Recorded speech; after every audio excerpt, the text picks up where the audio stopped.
Hey there. So, you've encountered a common problem when working with Excel spreadsheets trying to sum up a specific material across multiple sheets. Sounds like a real headache, right? The sheets have changing names, materials are scattered across columns, and quantities vary from sheet to sheet.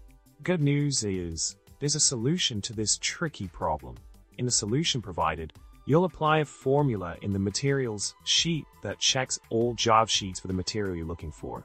It sums up the quantities for that material found in each sheet and displays the total in the total quantity column. By using the formula with stack function, you can efficiently gather the quantities you need without manually searching through each sheet.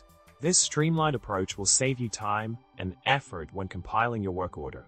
To implement this solution effectively, make sure to follow the constraints specified. Keep the range within a reasonable number of rows to prevent overwhelming your Excel workbook.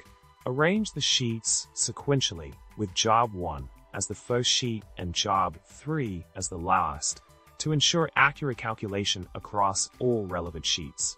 By following these guidelines, you'll be able to automate the process of summing up materials and streamline your workflow efficiently. In summary, tackling the challenge of summing materials across changing sheet names doesn't have to be a daunting task. By applying the provided formula and adhering to the constraints, you can easily track and total quantities for your work orders. So, dive in your Excel workbook with confidence and let automation do the heavy lifting for you.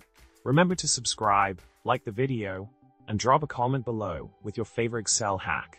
Happy spreadsheeting!